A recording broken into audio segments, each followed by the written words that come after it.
ਸਲਾਮੁਅਲੈਕਮ जी, ਕੀ ਹਾਲ ਹੈ ਤੁਹਾਡਾ ਸਾਰਿਆਂ ਦਾ? ਠੀਕ ਹੋ? ਤੁਹਾਡੀ ਬੜੀ ਮਿਹਰਬਾਨੀ, ਤੁਸੀਂ ਮੈਨੂੰ ਸਪੋਰਟ ਕਰਦੇ ਹੋ, ਤੁਹਾਡਾ ਬਹੁਤ ਸ਼ੁਕਰੀਆ।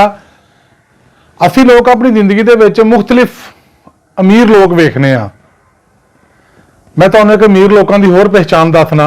ਆਮ ਪਹਿਚਾਣ ਤੇ ਹੀ ਹੈ ਨਾ, ਮਾਲੋ ਦੌਲਤ, ਅੱਛੀਆਂ ਗੱਡੀਆਂ, ਜ਼ਿਮੀਂਦਾਰੀ, ਪੈਸਾ, ਅੱਛਾ ਖਾਣਾ ਪੀਣਾ, ਅੱਛੀਆਂ ਸਹੂਲਤਾਂ।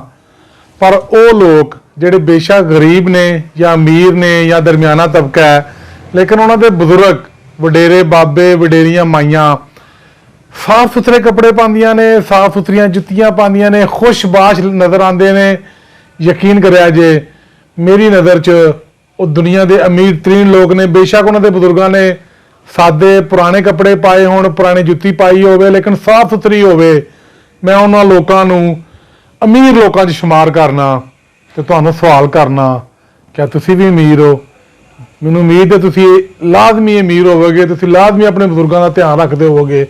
ਜੇ ਕਿਤੇ ਕੋਤਾਹੀ ਕਰ ਰਹੇ ਹੋ ਨਾ, ਤੇ ਯਕੀਨ ਕਰਿਆ ਜੇ ਆਪਣੇ ਬਜ਼ੁਰਗਾਂ ਦਾ ਖਿਆਲ ਰੱਖੋ, ਠੀਕ ਹੈ ਨਾ। ਜਿਨ੍ਹਾਂ ਦੇ ਬਜ਼ੁਰਗ ਦੁਨੀਆ ਤੋਂ ਟੁਰ ਗਏ ਨੇ, ਉਹਨਾਂ ਨੂੰ ਆਪਣੇ ਬਜ਼ੁਰਗਾਂ ਨੂੰ ਮਿਲਣ ਵਾਸਤੇ ਕਬਰਸਤਾਨ ਜਾਣਾ ਪੈਂਦਾ। ਸ਼ਾਦ ਰਵੋ, ਆਬਾਦ ਰਵੋ।